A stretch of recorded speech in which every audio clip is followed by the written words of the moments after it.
Você precisa ter muito bem certo os seus limites, seus indicadores de desempenho para falar assim, meu negócio gira em torno de todas essas variáveis aqui, esses números que dão o equilíbrio do meu negócio. Quando você tem todos os seus indicadores, igual o seu peso de mão de obra, o seu peso o seu markup, a sua margem de contribuição, o seu ponto de equilíbrio, a sua necessidade de capital de giro, o seu índice de endividamento, o seu resultado operacional, o seu lucro, quando atendem as minhas linhas de base, meus baselines, as minhas metas mínimas, né? Quando atendem, eu sei que o meu negócio está estável. E quando o meu negócio se depara com uma crise, eu vou olhar para esses indicadores e entender aonde que eu posso mexer para reequilibrar tudo isso. Então, você vai poder decidir exatamente aonde você irá mexer. É a mesma coisa que acontece na gerência de projetos. Na gerência de projetos, a gente aprende sobre a tríplice restrição, né? Que você, para entregar alguma coisa com qualidade, você tem interferência direta do prazo, do escopo e do custo envolvido.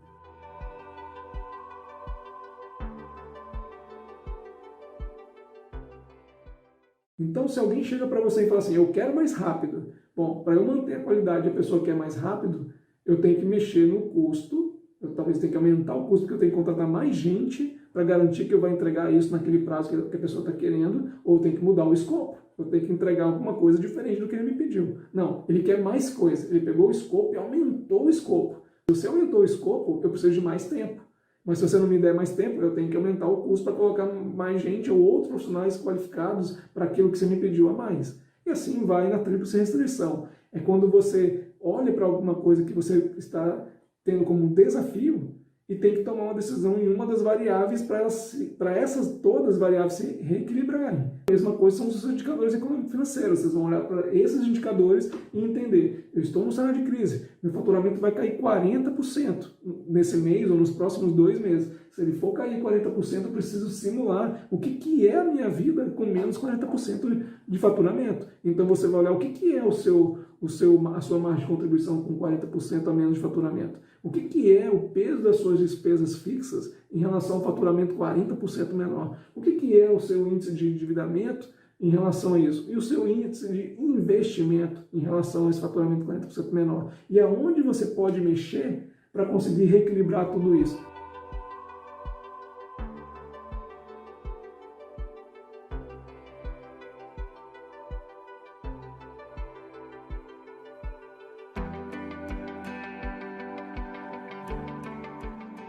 A cada 1% a mais no seu faturamento, a cada 1% a mais no seu faturamento, você tende a ganhar 9% a mais no seu lucro. Não é 9 pontos percentuais. Não estou dizendo que se o seu lucro dava 10% do faturamento, vai dar 19%. Eu estou dizendo que você vai pegar 9% e aumentar dos 10%. Nós estamos dizendo que vai dar, então, o quê? Vai dar 10,09, por exemplo, a mais no seu lucro. Mas, olha, 1% de faturamento a mais, ele gera 9% de resultado melhor no seu lucro. Agora, olha que interessante. 1% de economia nos seus custos, nas suas despesas fixas, gera apenas 4% de ganho de aumento no seu lucro. Então, olha que interessante. Poxa, economizar, às vezes, não é tão melhor do que vender mais. Vender mais parece melhor. E a cada 1% a mais de venda, eu aumento 9% do meu resultado. A cada 1% de economia nas suas despesas fixas, você aumenta 4% do seu lucro. Em empresas, numa situação usual, normal, de equilíbrio de uma DRE, desde a margem de contribuição e descendo para os custos fixos, os investimentos, os endividamentos, até o seu lucro final. Claro que isso varia um pouco de tipos de empresas, onde os impostos são aplicados às vezes em momentos diferentes, né, principalmente por conta do regime tributário. Também alguns negócios têm margens que são bem diferentes, né, como eu comentei, de empresas do hortifruti, a margem de contribuição já é muito baixa, né? Então, mas também as suas despesas fixas também são baixas, tá? Então, mas de uma maneira usual, a gente chega a esses mesmos parâmetros, esses mesmos números cabalísticos, né? Então são os segredinhos de quem está de fora e bate o olho nos relatórios gerenciais e já sabe se a empresa está indo bem ou não. Às vezes a gente pega clientes que têm lá 4 operações, por exemplo, 4 restaurantes, E a gente descobre muito rápido que ele deveria já se desfazer de um dos restaurantes. É claro que o apego impede que ele faça isso. Ele fala, não, mas dá para a gente manter, porque os outros estão subsidiando, então no todo a gente está ganhando, né? Mas a gente mostra para ele assim, beleza, que você poderia estar ganhando, mas que você continua ganhando alguma coisa. Mas você só deveria estar mantendo um negócio deficitário se ele tivesse um contexto muito estratégico, por exemplo, de eu preciso preencher espaços para impedir que minha concorrência chegue onde eu estou, no mercado onde eu estou. Então, mesmo que eu tenha uma operação deficitária, eu preciso mantê-la para não deixar um concorrente entrar.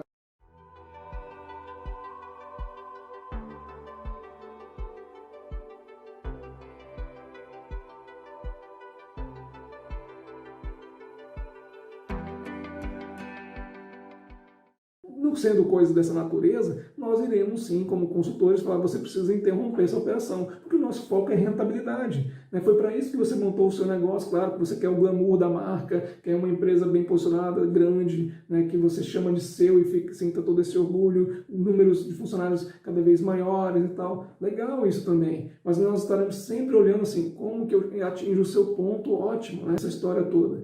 Então, é muito comum a gente pegar e fazer análise em pouco tempo e chegar a essa conclusão de falar assim, olha, você precisa interromper essa operação. E quando chega a crise, né, nós nos deparamos com uma crise, estamos ali há 30 dias com faturamentos abaixo dos 40%, chega num cenário desse de crise, o que normalmente acontece? Preciso de um valuation para vender uma daquelas operações que na verdade é aquela que você havia falado. Eu realmente vou ter que me desfazer para conseguir suprir os demais negócios e passar pela crise. E coisa que se ele tivesse feito antes, ele venderia um negócio melhor, com mais valorização, mais rentável, né? O capital seria muito melhor e ele não teria que tomar decisões tão de curto prazo, muitas vezes com maior peso de encargos, né? Por exemplo, para desligamentos e tal, poderia ter feito a coisa sem fugindo de todo esse peso financeiro por trás de desfazer de uma operação. Então, quando você desfaz lá atrás, vendendo, onde você não tem que assumir, por exemplo, desligamentos de funcionários, é ótimo, porque você vende seu valor praticamente no seu bruto lá. Se o negócio vale 1 milhão, te recebi 1 milhão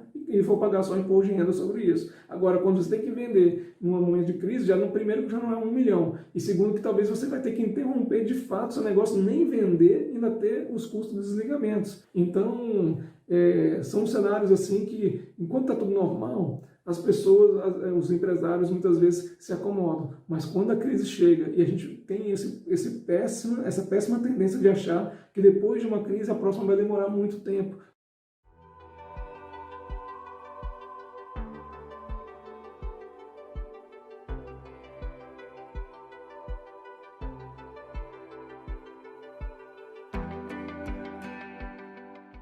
O nosso mercado ele tá num nível de agilidade tão grande que agora a gente vai ter crises sucessivas. Ora é uma questão de saúde, ora é uma questão política, ora é uma questão de relacionamento comercial entre nações, ora vai ser um déficit de algum tipo de produto ou serviço. Em um outro momento vai ser uma disrupção total. Alguém inventou algo que atropelou de vez aí o mercado, o jeito de se trabalhar, o jeito de se vender, o jeito de se produzir. Né? Então, isso não vai ter mais fim. Nós estamos num nível de dinamismo que as empresas precisam estar sempre olhando para os seus indicadores econômico-financeiros, enxergando os seus equilíbrios entre esses indicadores, sabendo que principalmente quando a gente fala de vendas, né, que é onde o problema de crise acontece primeiro, né, a sua venda cai, quando a minha venda cair, aonde que eu mexo para o meu negócio se manter? E qual é o equilíbrio ideal dos meus indicadores econômico-financeiros? Do ponto de equilíbrio, do meu markup, mais de contribuição, os meus custos fixos relacionados, por exemplo, a mão de obra, aluguéis, investimentos, endividamentos e tal, né?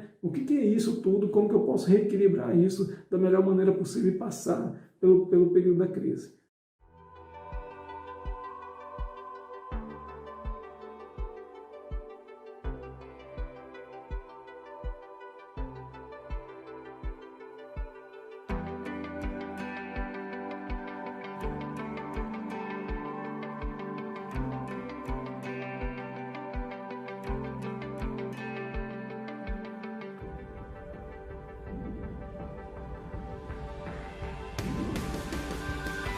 Pois bem, o que é o valuation, né?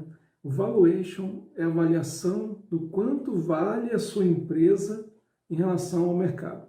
O que você tira proveito de um valuation? Quando a gente estava explicando de todo o cenário de gestão financeira do seu negócio, que nós estávamos falando de fluxo de caixa, gestão de fluxo de caixa, gestão de DRE, né? Preocupar-se com os investimentos que a empresa precisa fazer para garantir que os gerentes dos seus processos finalísticos atendam os indicadores deles, né? As metas definidas, que são metas, lembram? Metas que são solidárias, são compartilhadas, são indicadores cross, porque são gerentes de processos finalísticos, gerentes que estão dentro da cadeia de valor, e também tem todos os outros custos envolvidos nas outras operações que são de suporte ou apoio, como o RH, como a área de gestão patrimonial. Essas pessoas estarão também se inteirando com o gerente financeiro, porque elas têm custos nas mãos delas para trabalhar e otimizar. Não diminuir ao máximo, lembrando daquele conceito, né, daquele contexto todo que a gente defende. O objetivo do empresário não é ser o mais econômico possível, porque o mais econômico possível reduz qualidade. Então a gente também não defende isso,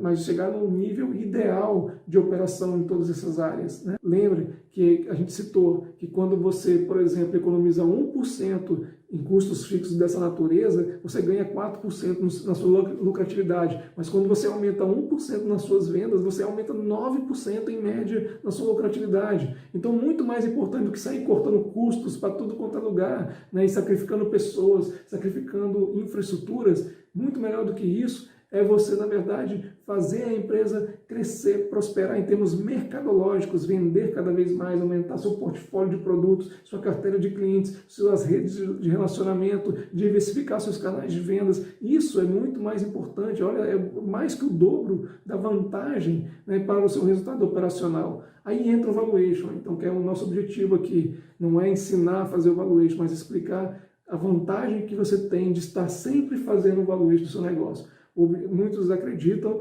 porque demandam assim, que o valuation é uma coisa apenas para você ter a noção de quanto vale a sua empresa para defender uma provável venda dela para outros interessados ou atrair um novo sócio que vai aportar um dinheiro que você vai utilizar, seja para a sua empresa, seja para benefício próprio quando você vende parte das suas cotas para esse novo sócio. O valuation, ele entra nessa história como indicador também.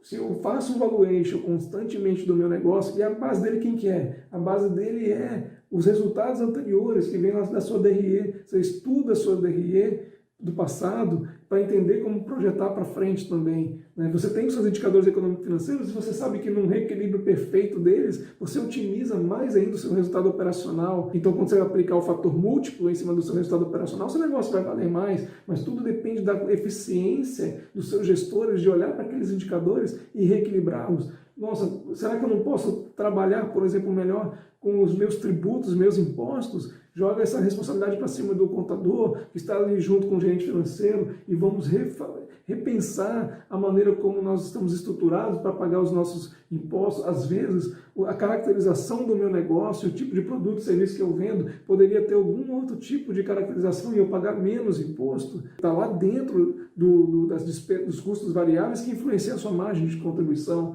Estou comprando num volume X para os meus fornecedores e tenho a chance de fazer uma negociação com melhor margem, com menos dispêndio, né, com esses fornecedores, ou encontrar um novo fornecedor que me traga o produto com um percentual de desconto que eu não tenho com o meu atual fornecedor e também vai melhorar minha margem de desconto, melhora o meu markup, me ajuda de repente não necessariamente aumentar minha margem imediata da margem de contribuição, mas diminuir o meu preço, onde diminuindo o meu preço eu aumento tanto a minha carteira de clientes, eu aumento tanto, eu amplio tanto, eu capilarizo tanto a minha atuação mercadológica, que o meu faturamento aumenta mesmo que eu esteja praticando um preço menor, ou que pelo menos eu posso não aumentar, mas eu crio uma estabilidade mais forte, né, junto ao meu mercado, porque agora eu tenho mais pessoas comprando de mim porque eu estou mais bem posicionado. Com o mesmo faturamento eu estou mais bem posicionado porque eu vendi no mesmo preço, porque eu ganhei numa compra melhor, mantendo a mesma margem.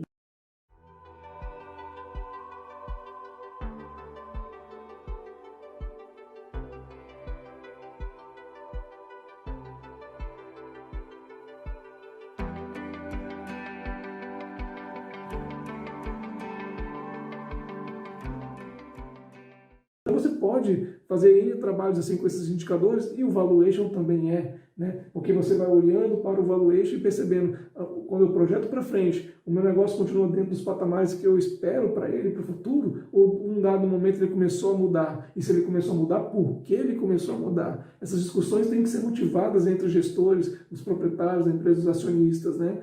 E porque tão importante quanto o resultado de hoje é você saber quanto vale o seu negócio para frente, né, por uma possibilidade talvez de você mudar a sua estrutura societária e até mesmo para buscar investimentos de mercado, né, o quanto vale a sua empresa diz respeito à segurança que ela dá para uma instituição financeira quando você solicita um empréstimo, por exemplo, para fazer novos investimentos, para dizer que vai crescer, a segurança que você dá para esse mercado financeiro, essa maturidade para poder captar esse capital de terceiros, né? Então, a gente entrou nessa seara do valuation para entender o valuation como um indicador a mais, não simplesmente para que vocês pensem que é um contexto para uma futura venda ou uma prospecção de novos sócios. Nós falaremos também sobre sócios, sobre estruturas societárias, falaremos também sobre governança corporativa, tá? Tentaremos ser o mais completo possível nessa forma de organizar, né? Como você deve organizar a sua empresa. E quando a gente fala em organizar a sua empresa, é organizar e analisar, diagnosticar e decidir da maneira coerente. É por isso que tudo começa com uma correta organização de responsabilidades, né? E como essas pessoas são cobradas através dos seus indicadores de desempenho, como que elas devem se integrar, e o que está disponível para elas hoje para analisar, usar de ferramentas, né, de recursos, para interpretações do desempenho do seu negócio, para tomar as decisões cada vez mais certas.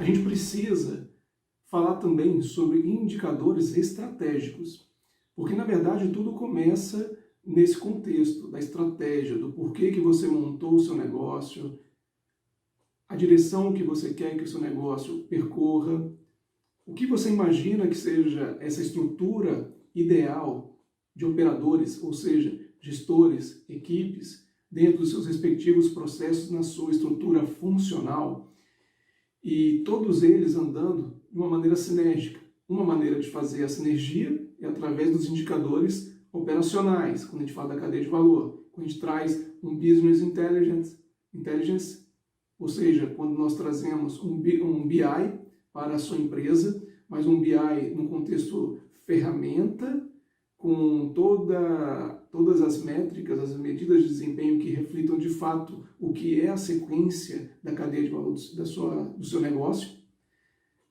E isso tudo, com certeza, garante essa sinergia, mas vital, primordial que você tenha o vínculo, o link desses indicadores com os seus objetivos estratégicos. Tá, como que nós definimos esses objetivos estratégicos? A primeira coisa que a gente precisa ter em mente é o mapa estratégico. Poxa, o que é esse mapa estratégico? O mapa estratégico, na verdade, ele é uma estrutura de perspectivas estratégicas.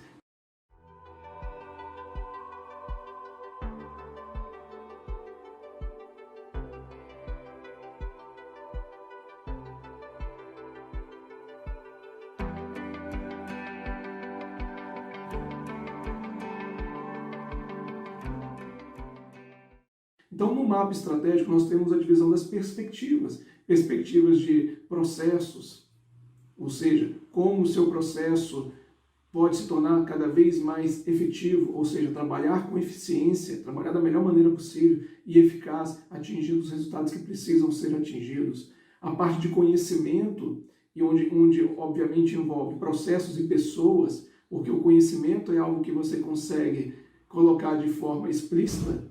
Lembra do tácito e explícito? Você consegue colocar de forma explícita no processo, quando o seu processo é inteligente, é mais automatizado, ele tem controles que garantam que as pessoas sigam um comportamento operacional que você tenha segurança do que elas estão fazendo e o conhecimento também nas pessoas, geralmente mais tácito, né? Mais intrínseco a elas, né? Inerente às habilidades e a parte intuitiva delas, de atuação em cima da operação. E você tem também outra perspectiva importante quando você fala da perspectiva do financeiro, por exemplo. Por quê? Porque tudo que você está rodando precisa encontrar o melhor equilíbrio econômico-financeiro possível para o seu negócio. Lembra que quando a gente fala de econômico, nós estamos falando de uma visão mais estática, trazer todos os nossos valores ao momento presente, a nossa prestação do nosso serviço em momento presente, isso tem um valor já, independente se o dinheiro está entrando na sua conta ou não. Isso é uma visão econômica. E na visão financeira, é aquela visão de fato dos vencimentos, dos seus valores a receber e a pagar, das suas obrigações versus os seus direitos. Tudo isso num contexto de ciclo financeiro, que te dá o seu saldo de fluxo de caixa. E aí você, obviamente, está trabalhando em prol disso. Um dos grandes motivos, obviamente.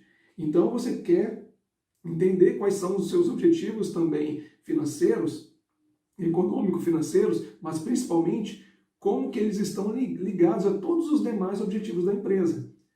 Já vamos terminar aqui mais ou menos uma estrutura do mapa estratégico para a gente poder fazer melhor esse vínculo. Aí nós vamos ter a perspectiva de clientes. A perspectiva de clientes é o que eu quero fornecer, eu quero atender, eu quero me dedicar em termos de clientela, no mercado, na minha praça, do nicho específico dentro daquela praça. Quando a gente fala praça, área geográfica, ou que não seja mais tão área geográfica, porque o contexto tem mudado muito no sentido do lado mercadológico virtual. Então, a nossa praça, esse P do marketing, acaba sendo uma coisa um pouco mais ampla. E a gente fala de praça quase que uma mesclagem com um nicho de clientela. E você vai especificar os seus objetivos perante essa clientela. E você também tem a nossa perspectiva de meio ambiente, o que nós temos como obrigação com a nossa sociedade, a nossa comunidade local, com o nosso país, com toda essa cadeia de valor, não agora a cadeia de valor da minha empresa, mas a cadeia de valor da produção da qual eu faço parte. Às vezes eu sou um tipo de empresa no meio de uma cadeia de valor muito maior, onde várias empresas de segmentos diferentes fazem parte. Qual é o meu objetivo diante desse cenário todo? Isso são as perspectivas estratégicas. Dentro dessas perspectivas, acho que já deu para entender que nós iremos lançar os nossos objetivos estratégicos, o que a gente quer alcançar. E na hora que a gente define o que a gente quer alcançar, a gente vai vincular aos nossos indicadores operacionais, que a gente vem falando a maior parte do tempo aqui. Então, se eu disser que nós temos como objetivo aumentar 20% a mais do número de clientes a serem atendidos, esse indicador ele precisa estar sustentado por outros indicadores do seu mapa estratégico, porque, por exemplo, para eu crescer na minha carteira de clientes, eu também preciso talvez de mais conhecimento de alguma coisa. E esse conhecimento ele vai estar também vinculado tanto a pessoas quanto a processos. Lembra da parte tácita das pessoas, da parte explícita dos processos. Então, o que eu preciso desenvolver de conhecimentos e tecnologias, novos sistemas que irão fortalecer os meus processos e as minhas pessoas. E eu tenho que ter muita clareza do porquê que eu estou dizendo que isso vai, de fato, contribuir para a evolução desse meu objetivo perante aos meus clientes. Eu vou ter também os meus objetivos relacionados a financeiro, porque eu sei que aquilo me traz retorno financeiro, mas também eu tenho que entender que é com uma boa administração financeira que me sobra caixa para fazer investimentos para onde eu vou conquistar esses clientes.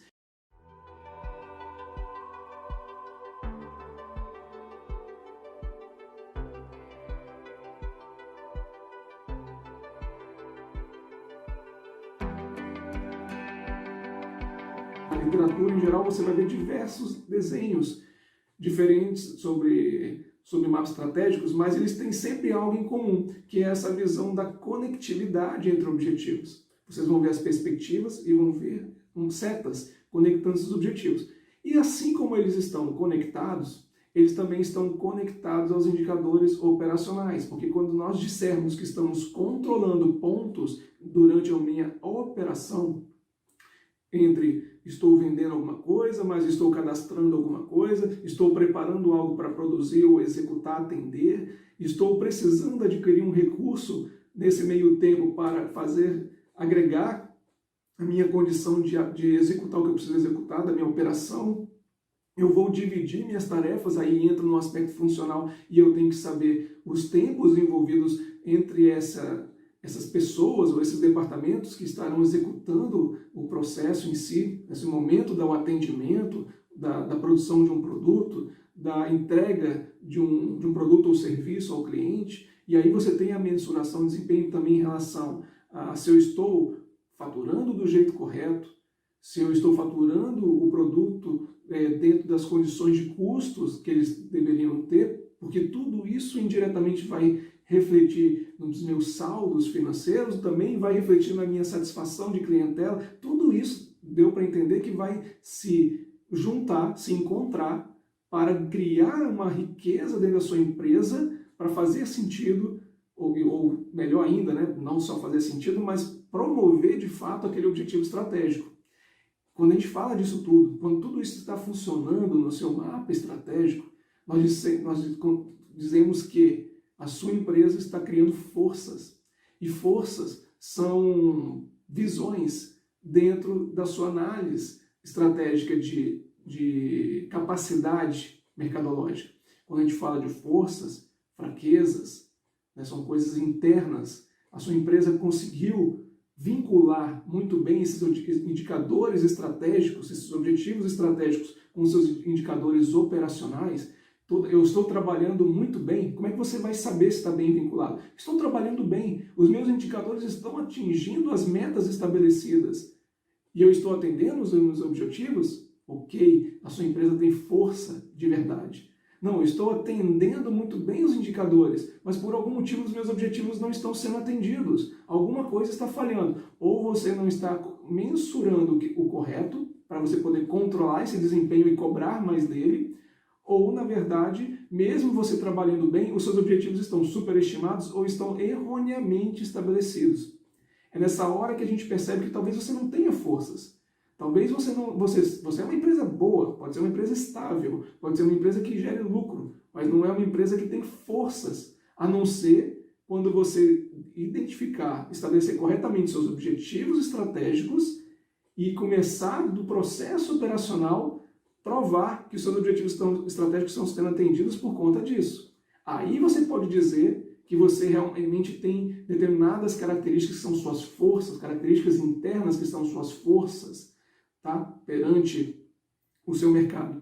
É que pode acontecer de você estar atendendo objetivos estratégicos e quando você fizer a mensuração dos seus indicadores de desempenho operacionais, você vai perceber que estou atendendo os objetivos estratégicos e não está mudando nada de desempenho nos meus indicadores operacionais. Isso quer dizer, não é que você pode pensar, então, Daniel, eu não tenho força porque eu estou atendendo meus objetivos estratégicos. Não, você pode estar simplesmente atendendo seus objetivos estratégicos por fatores extrínsecos, coisas que estão acontecendo lá fora, que estão sendo benéficas para você, independentemente do desempenho que você tem operacional. E vocês com certeza conhecem várias empresas que passam por isso, que elas vão trabalhando no usual delas, mas elas vão conquistando novos mercados porque os concorrentes são muito ruins, porque o mercado muda uma tendência de consumo, porque de repente, do nada, caiu, né, uma oportunidade muito grande para você fornecer um produto e você começou a fornecer aquele produto quase que de uma maneira exclusiva.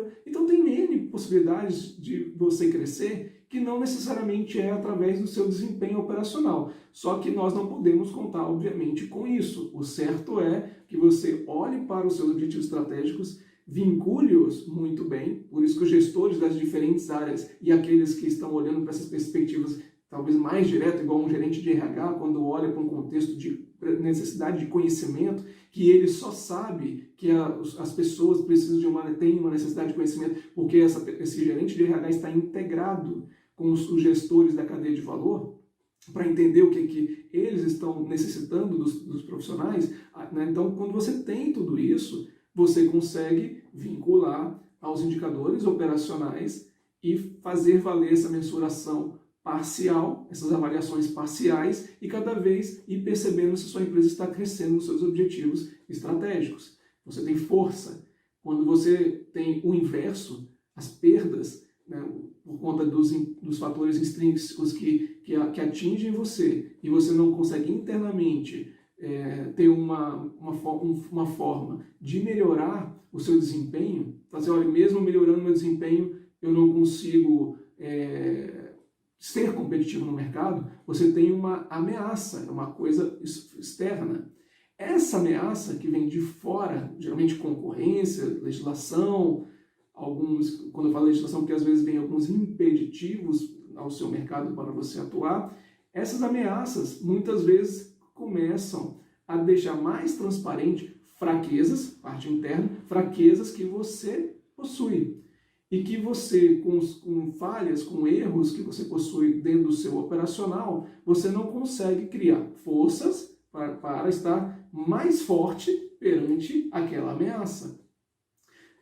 Dito isso, talvez você, mesmo diante de um cenário conflitante como esse, de você precisar melhorar o seu desempenho operacional e ainda ter alguns gaps de competências e desempenho, não estar atingindo todos os seus objetivos estratégicos e perceber que você tem uma ameaça de mercado, você ainda tem como alternativa encontrar o que nós chamamos de oportunidade de mercado. E nessa visão de oportunidade de mercado, talvez essa oportunidade é aquela que ela vai alavancar o seu negócio e você vai quase que deixar de lado a sua ameaça externa. Você tira um pouco o foco dela e potencializa aquilo que te dá maiores ganhos no seu mercado, que é essa oportunidade que surgiu num dado momento e que ela pode perdurar e você tirar o melhor proveito possível dela. Pode ser coisa de curto prazo, médio ou longo prazo. O importante é que você enxergue muito bem essa oportunidade e volte para toda a sua estrutura e pense, agora tem coisas que eu posso tirar melhor proveito do meu operacional, ou aprender, ou investir, ou trabalhar melhor os meus conceitos da minha identidade como negócio para tirar o melhor proveito possível dessa oportunidade que me retorna os maiores ganhos, né, o meu crescimento e eu atender todos esses objetivos estratégicos.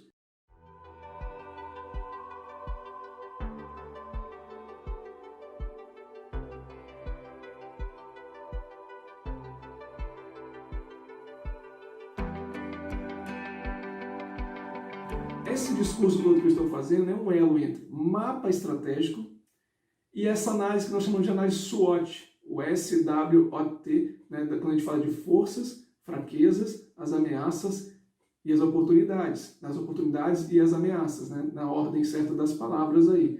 E esse elo é importantíssimo porque o tempo todo que você está olhando para os seus indicadores operacionais para atender os objetivos estratégicos, que tem as suas metas, seus valores a serem atendidos. Você precisa cruzar o tempo todo com o que você tem de força dentro da sua empresa, o que você tem de melhor, e você prova o que você tem de melhor porque os seus indicadores operacionais performam bem e eles provam que você consegue, através de uma boa performance dele, atender os seus objetivos estratégicos parcialmente, paulatinamente, né? E ao mesmo tempo você vai olhando para as ameaças e entendendo o que eu consigo blindar o meu negócio ou não confrontar essa ameaça para continuar o meu caminho do meu negócio e sempre de olho nas oportunidades que possam surgir e tirar o proveito que alavanca mais rápido o meu negócio também.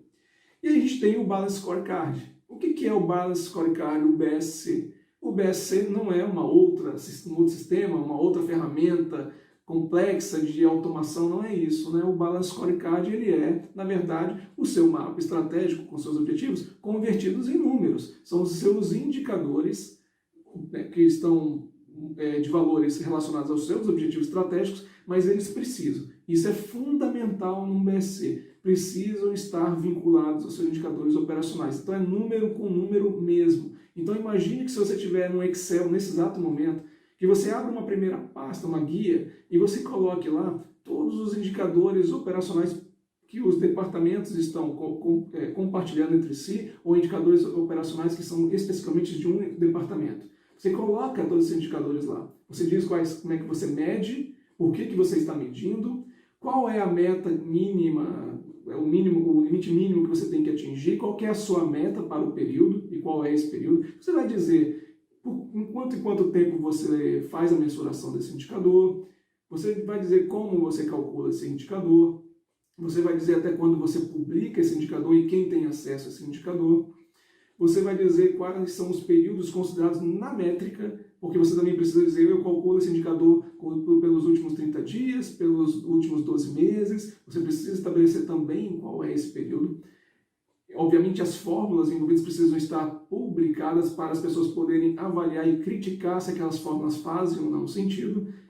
E claro, porque facilita também você entender o que um indicador pode interferir em outro indicador. Às vezes um denominador ou um numerador de uma fórmula pode ter vínculo com um numerador ou do denominador de outra fórmula de outro indicador, tá? Matemática pura. Mas uma vez que você relacionar os seus indicadores operacionais, você vai numa outra guia e ir olhando para os seus indicadores relacionados a objetivos estratégicos, por exemplo, aumentar 20% do meu faturamento, certo? Eu preciso vir aqui no meu operacional e dizer qual é o conjunto desses indicadores que estão vinculados, né, para esse objetivo estratégico de aumentar 20% das minhas vendas. Quais são os indicadores que, se eu atender bem, me dão mais segurança de que eu possa atender os 20%. Talvez não dê uma certeza total que eu vou atender, porque há outros fatores, outras variáveis, que são principalmente variáveis extrínsecas ao seu negócio, você não tem controle, mas você pode pelo menos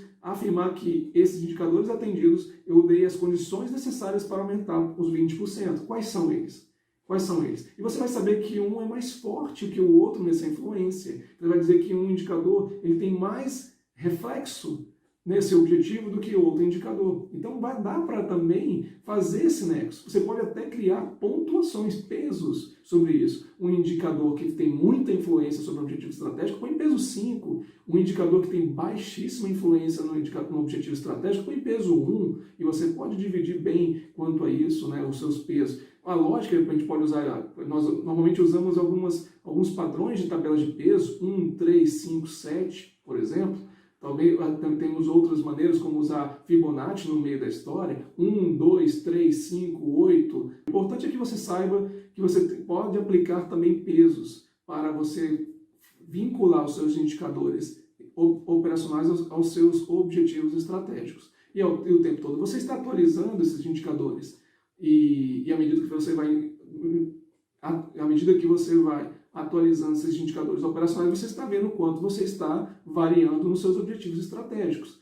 E o que sempre tem no meio desse caminho, que a gente não pode esquecer, o que tem no meio desse caminho é o plano de ação. O plano de ação é o quê? Justamente você se organizar internamente com o seu time e correr atrás de melhor performar esses indicadores.